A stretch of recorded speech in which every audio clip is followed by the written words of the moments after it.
Welcome to Yogambas. WhatsApp store எங்களோடது எப்படி நீங்கள் ஆக்சஸ் பண்ணணும், அதுலேருந்து நீங்கள் எப்படி ஆர்டர் பண்ணலாம் அப்படின்ற விளக்கங்கள் தொடர்ந்து வர வீடியோவில் கொடுத்துருக்கேன். வாட்ஸ்அப்பில் வந்து நீங்கள் 7358118199, இன்னொரு நம்பர் 8454878199.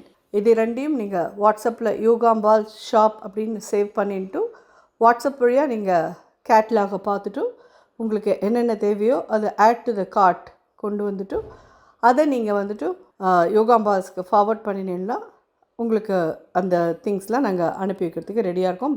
ப்ளஸ் அதில் என்னெல்லாம் அவைலபிள் இருக்கோ அது எல்லாமே நீங்கள் பார்க்க முடியும். உங்களுக்கு என்ன தேவையோ அதை நீங்கள் 2 பேக்கெட் 3 பேக்கெட் எப்படி வேணுமோ அதுக்கு தகுந்த மாதிரி நீங்கள் ப்ளஸ் ஆர் மைனஸ் போட்டு நீங்கள் வாங்கிக்கலாம்.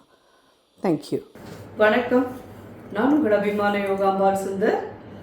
இன்றைக்கி மாலைபக்ஷ இதில் என்ன பார்க்க போகிறோம் சமையல் சொல்லி கேட்டேன்னா ரொம்ப இன்ட்ரெஸ்டிங் ஒன்று. என்னென்னு கேட்டேன்னா தேங்காய் இஞ்சி வச்சு, அதாவது வெறும் தேங்காய் தொகையில் நிறைய பேர் பண்ணியிருப்பேன். இன்ஸ்டெட் ஆஃப் மிளகா கொஞ்சம் மிளகா குறைச்சிட்டு இஞ்சி வச்சு தேங்காய் இஞ்சி தொகையில் அது ரொம்ப நல்லாயிருக்கும். வயத்துக்கும் நல்லாயிருக்கும், வாய்க்கும் நல்லாயிருக்கும். அதுக்கு மேட்சிங்காக நம்ம என்ன பண்ண போகிறோம்னா சேப்பங்கிழங்குல நெகிழின்னு ஒன்று உண்டு. அதில் தேங்காய்லாம் எதுவுமே கிடையாது. ரொம்ப இதுவாக சாஃப்டாக ரொம்ப நல்லாயிருக்கும். அந்த சேப்பங்கிழங்கு நெகிழி பண்ண போகிறோம். அதுக்கப்புறம் இது ரெண்டுத்துலேயுமே பருப்பு இல்லை. ஸோ ப்ரோட்டீன் எங்கேயாவது சேரணும் இல்லையா, அதனால் பருப்பு உருண்டை ரசம் அதுவும் ரொம்ப இன்ட்ரெஸ்டிங்காக இருக்கும். நீங்கள் கண்டிப்பாக ட்ரை பண்ணுங்க எல்லோரும். இன்னையோட பலகாரம் என்னன்னு சொல்லி கேட்டேன்னா உசிலி உப்மா அப்படின்னு ஒன்று உண்டு. அந்த உசிலி உப்மா இது அத்தனையும் வரப்போகுது. ஸோ ஸ்டெப் பை ஸ்டெப் இன்றைக்கி எல்லாத்தையும் பார்க்கலாம். ஸோ ஃபஸ்ட்டு வந்து இந்த தேங்காய் இஞ்சி தொகையிலுக்கு வேணுங்கிறது வறுத்து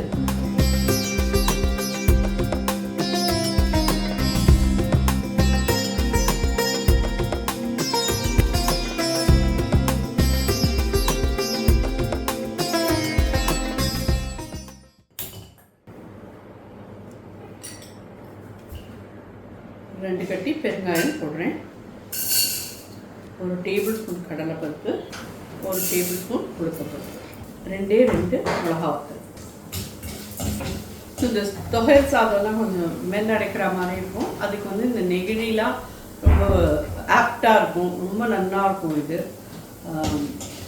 அது பொடி சாதம், தொகையல் சாதம் இதுக்கெல்லாம் தான் அந்த நெகிழி இது பண்ணணும். யூஸ்வலி நம்ம தேங்காய் தொகையலுக்கு வந்து நிறையா மிளகா வச்சு இது பண்ணி அரைப்போம். ஸோ இஞ்சியில் இருக்கிற காரம் தான் இந்த தொகையிலுக்கு. ஸோ மிளகாவத்தை 2 வச்சுன்னா போதும். மிக்சியில் வந்து அடியில் ஒரு சின்ன நெல்லிக்காய் சைஸ் புளி ஊற வச்சு ஆட் பண்ணிக்கோங்க. அப்போ தான் அரைக்கிறதே ஈஸியாக இருக்கும். இவ்வளோ பெருசு இஞ்சி நல்லா தோல் சீவிட்டு க்ளீன் பண்ணிவிட்டு இதை நல்லா பொடி பொடியாக கட் பண்ணி போட்டு இதில் போட்டுருங்கோ. தேங்காய் நல்லா உங்களுக்கு எவ்வளோ தொகையிலுக்கு தேவையோ அவ்வளோ அப்படின்னா நான் வந்து ஒரு அரை மூடிக்காய் தேங்காய் இது பண்ணிக்கிறேன். தொகைக்கு தேவையான உப்பு ஒரு 1/2 டீஸ்பூன்லேருந்து 3/4 டீஸ்பூன் போட்டுக்கோங்க போதும். இதை வந்து ஃபஸ்ட்டு கெட்டியாக 2 சுற்று சுற்றிடலாம். அதுக்கு நல்லா கொஞ்சம் அரைச்சதுக்கு அப்புறமா கடைசியாக அதாவது மிளகாவத்துலேயும் இதில் போட்டுடலாம். பெருங்காய கட்டிடாமல் இதில் போட்டுடுறேன். ஸோ இதை நல்லா ஃபஸ்ட்டு கொஞ்சம் தண்ணி விடாமல் கெட்டியாக 2 சுற்றி சுற்றிட்டு அப்புறம் ஒரே ஒரு ஸ்பூன் இல்லை ஒரு டேபிள் ஸ்பூன் கிட்ட தண்ணி விட்டு கொஞ்சம் கெட்டியாக அரைச்சிட்டு பருப்பையும் சேர்த்து போட்டு கெட்டியாக அரைச்சி எடுத்துனேன்னா நல்லாயிருக்கும். தொகைங்கிறது கொஞ்சம் கெட்டியாக இருக்கணும் எப்பயுமே. தண்ணியை லூஸாக அரைச்சிட்டேன்னா அது சட்னி. இது கொஞ்சம் எல்லாமே ரெடி ஆகட்டும், பார்க்கலாம். நம்ம அதுக்குள்ளே நெகிழி பண்ணலாம். ஸோ நம்ம இப்போ நெகிழி பண்ணலாம். ஃப்ரெஷ் அண்ட் ஃப்ரெஷ்ஷோட தேங்காய் எண்ணெய் வச்சு தான் பண்ண போகிறேன். தேங்காய் எண்ணெயில் பண்ணினேன்னா தான் இந்த நெகிழி நல்லாயிருக்கும். ஸோ முன்னாடியே கூட நெகிழியும் இதே இஞ்சி தொகையிலும் பண்ணி தனி ஒரு வீடியோ போட்டிருக்கேன். இருந்தாலும் இது காம்போ வீடியோவாக உங்களுக்கு இது கொடுத்துருக்கேன். தேங்காய் எண்ணெய் விடலாம். 4 டீஸ்பூன் விட்டுருக்கேன். கடுகு ஒரு 1/4 ஸ்பூன். பச்சை மிளகா அது மாதிரி ஸ்ப்ளிட் பண்ணி வச்சுக்கோங்க. ஒரு 4 பச்சை மிளகா போட்டிருக்கேன். கருவேப்பிலை, பெருங்காய பொடி 1/4 டீஸ்பூன்லேருந்து 1/2 டீஸ்பூன் வரைக்கும் போடலாம். மஞ்சப்பொடி ஒரு 1/4 டீஸ்பூன். சேப்பங்கிழங்கு நல்லா வேக வச்சு நம்ம துண்டு துண்டமாக கட் பண்ணிக்கோங்க. இதை இதில் ஆட் பண்ணலாம்.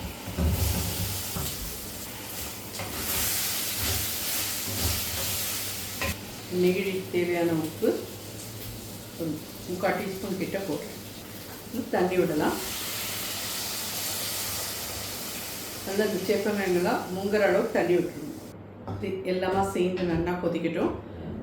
இதை வந்து மூடி போட்டு ஆக்சுவலி ஒரு 5 to 7 மினிட்ஸ் இதை மூடி போட்டு நல்லா கொதிக்க விடுங்க. அப்பப்போ இந்த சேப்பங்கிழங்கு வந்து கொஞ்சம் 1-2 நெசுக்கி விட்டுடுங்க. அப்போ தான் அது சேர்ந்தா மாதிரி வரும். இது நல்லா கொதிக்கட்டும், பார்க்கலாம். ஸோ இது ஒரு 10 மினிட்ஸாக கொதிச்சுட்டுருக்கு. நல்லா உப்பெல்லாம் பிடிச்சிட்டுருக்கு கிழங்குல. ஏன்னா கிழங்குல நம்ம உப்பு போட மாட்டோம் இல்லையா, ஸோ மேலே போட்டு அதுக்கு தான் இது மாதிரி கொதிக்க விடுறது. நல்லா இது எப்படி கலரே வேறையாக மாறி பாருங்க. அப்படி கொதிச்சதுக்கப்புறம் சில கிழங்கெல்லாம் இந்த மசிச்சு விட்டதுனால இது நல்லா திக்கனிங் ஆகவும் ஆயிருக்கு. அப்படி ரொம்ப புளிக்கவும் வேண்டாம், புளிக்காமையே இருக்கவும் வேண்டாம். முந்தநேத்தி உரக்குத்தின தயிர் நேத்தியோட இதில் இருக்கிற மாதிரி இருக்கிறது தான் போதும். ரொம்ப புளிச்சதுன்னா நல்லா இருக்காது. இது சுமார் புளிப்பாக இருக்கட்டும். ஒரே ஒரு கரண்டி தயிர் இப்படி கலந்துட்டேங்கோ. உடஞ்சி போய்டும் தயிரெல்லாம்.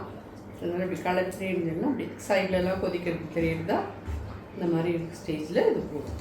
தொட்டுன்னு சாப்பிட்ற மாதிரி இருக்கும். தொகையல் சாத்துக்கு தயாராகிடுத்து.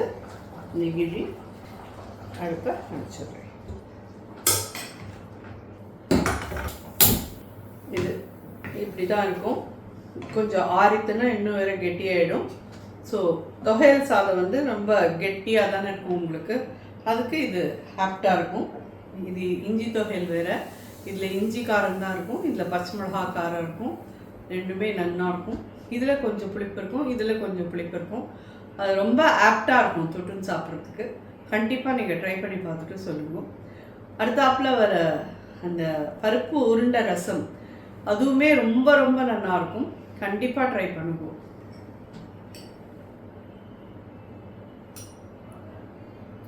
ஒரே ஒரு டீஸ்பூன் எண்ணெய் விட்டுருக்கேன். 1/4 ஸ்பூன் கடுகு போட்டிருக்கேன். ஒரு 1/4 ஸ்பூன் உளுத்தம்பருப்பு போட்டுருக்கேன்.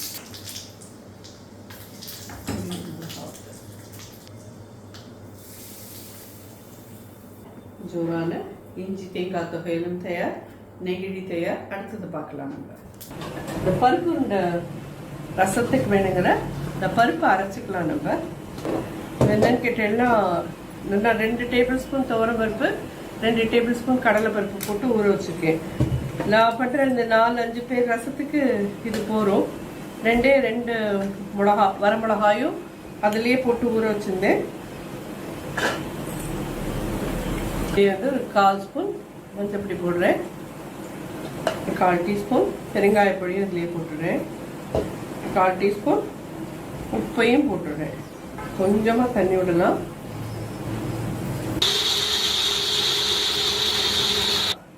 வெண்ணெய் மாதிரி அரைக்கணும்னு அவசியம் கிடையாது. கொஞ்சம் குறைன்னு இருக்கட்டும்.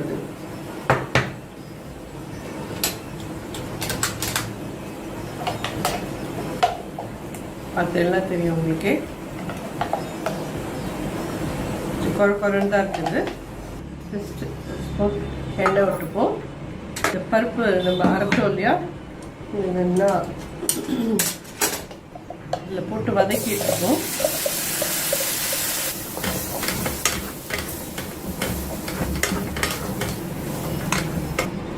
நம்ம விடும்போது லூஸாக இருந்தது, இப்போ இப்படி கெட்டியாகிட்டு பற்றில இது போதும். இதுக்கு மேலே இதை பரட்டணும்னு அவசியம் இல்லை. இந்த மாதிரி ஒரு ஃபியூ மினிட்ஸ் பரட்டிட்டும் இதை எடுத்து கீழே வச்சுக்கலாம். இது என்னன்னு கேட்டீங்கன்னா ரசத்துக்கு நல்ல ஒரு சின்ன எலுமிச்சம்பழம் அளவுக்கு புளி எடுத்து கரைச்சி விட்டு வச்சுருக்கேன்.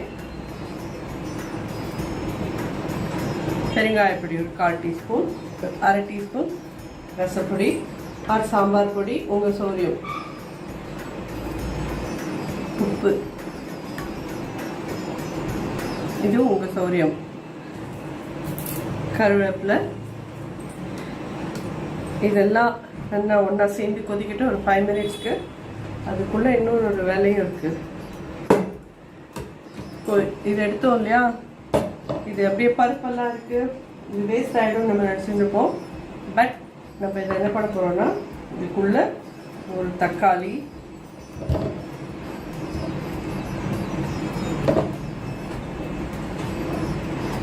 அண்ட் கொஞ்சோண்டு கொத்தமல்லி கொஞ்சமாக போடுற வாசனைக்கு இதை அரைச்சி இந்த ரசம் கொதிக்கிறதுல விட்டுடலாம். அரைச்சாச்சு இதில் விட்டுடுறேன்.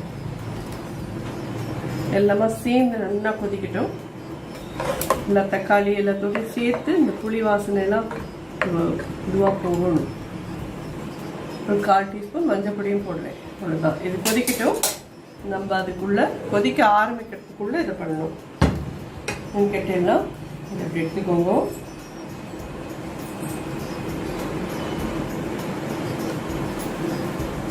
இப்படி உருட்டி உருட்டி வச்சுக்கோங்க இந்த மாதிரி. ரசம் நல்லா கொதிக்கிறதே உருண்டையாக ட்ரா பண்ணலாம்.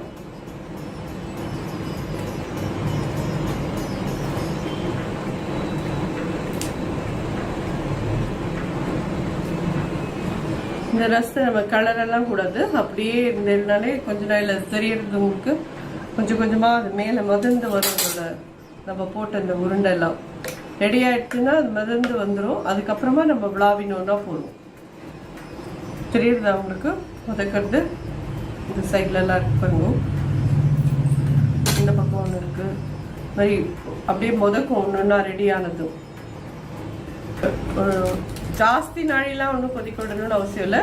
ஒரு 5 மினிட்ஸ் கொதிச்சதுன்னா எல்லாம் மேலே வந்துடும். அப்புறமா நம்ம விளாவிடலாம். நமக்கு ரசம் எவ்வளோ வேணுமோ அவ்வளோ விளாவிடலாம்.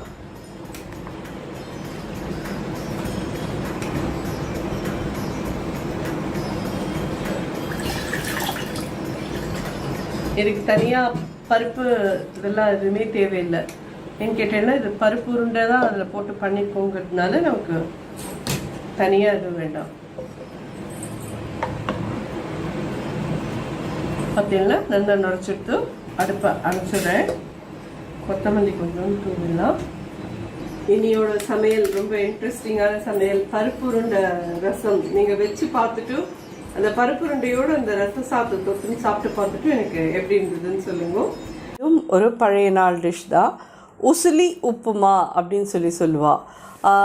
இதோட ரேஷியோ பார்த்தீங்கன்னா நம்மளோட வெண்பொங்கல் மாதிரி ரேஷியோ எடுத்துப்போம்.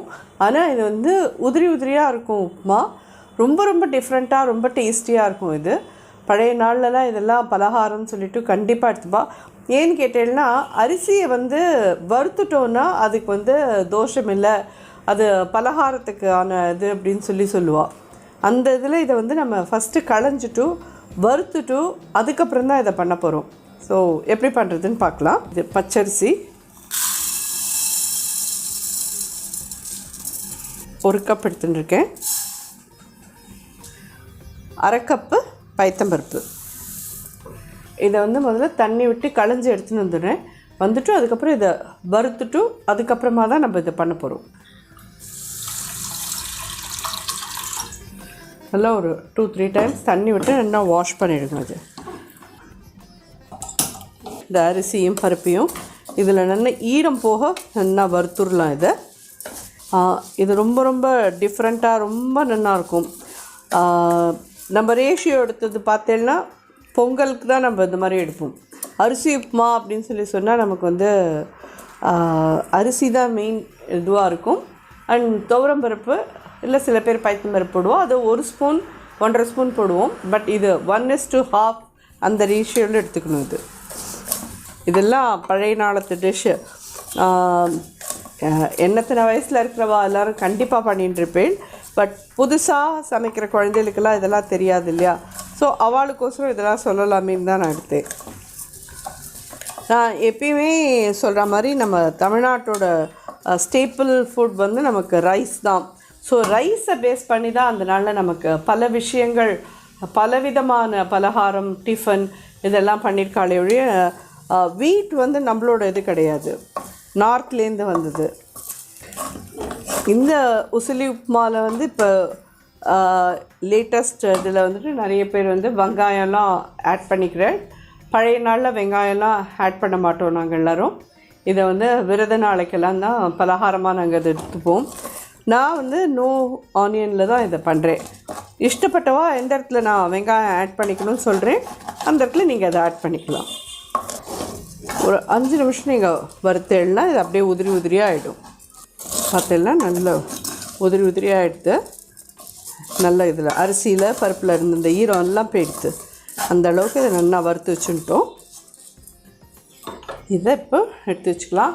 ஆனால் பழைய நாளில் வந்து இதை வந்து அப்படியே வெங்கலப்பானையில் அப்படி தான் பண்ணுவாள். இப்போ நம்ம வந்து குக்கருக்குள்ளே பண்ணிடலாம், ஈஸியாக பண்ணிடலாம், ரொம்ப ஃபாஸ்ட்டாகவும் பண்ணிடலாம். எப்படி பண்ணுறதுன்னு பார்க்கலாம். இதை எடுத்து வச்சுக்கிறேன்.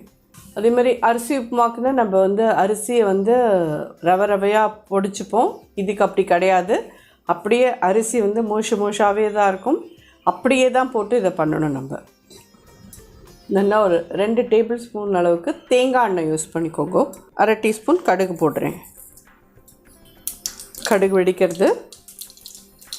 1 ஸ்பூன் உளுத்தம்பருப்பு, 1 ஸ்பூன் கடலைப்பருப்பு, உங்களுக்கு தேவையான அளவுக்கு காரத்துக்கு வரமிளகா நான் ஒரு 3 போடுறேன். இதில் ஒரு 1/2 ஸ்பூன் பெருங்காயப்பொடி,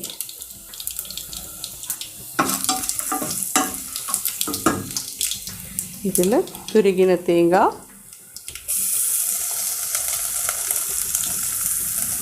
ஒரு 2 டேபிள் ஸ்பூன் போட்டுக்கோங்க. கருவேப்பிலை,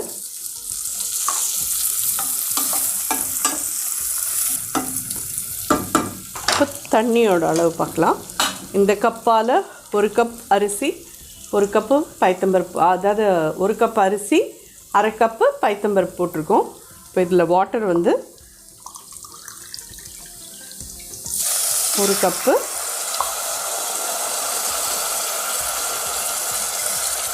2 3வது கப்பு விடுறேன். 1/2 கப்புக்கு 3 கப்பு அவ்வளோதான் தண்ணி இதுக்கு விடணும். அப்போ தான் அந்த உப்புமா வந்து நல்லா உதிரி உதிரியாக வரும் உங்களுக்கு. ஸோ இந்த உசிலி உப்புமாவுக்கு தேவையான உப்பு போட்டுடலாம். தண்ணி நல்லா கொதிக்கட்டும். கொதிச்சதுக்கப்புறமா நம்ம வறுத்த அரிசி பருப்பை போடலாம். ஜஸ்ட் இதை போட்டுட்டு 2 விசில் வாங்கினேன்னா போகிறோம். இது ஜோராக ரெடி ஆகிடும் உங்களுக்கு. நம்ம ஒரு தடவை நல்லா இதை முன்னாடியே களைஞ்சிட்டு வறுத்துருக்கோம். அதனால் ஈஸியாக குக் ஆகிடும். அட் த சேம் டைம் நல்ல ஒரு சாஃப்டாக உதிரி உதிரியாகவும் இருக்கும் இந்த உசிலி உப்புமா.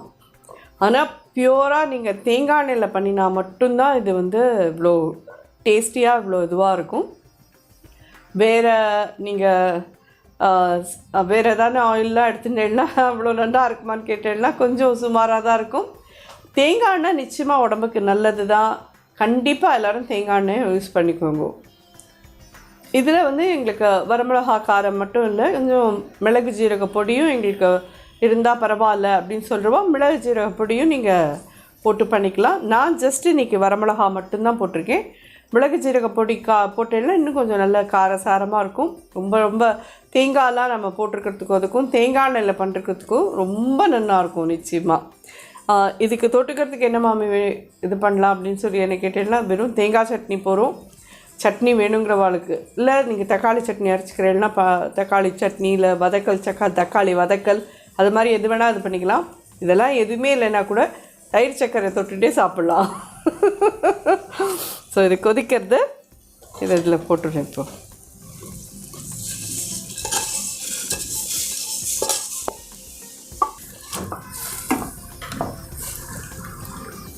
ஸ்டேஜில் குக்கரை போட்டு 2 விசில் வந்ததும் அணைச்சிடலாம்.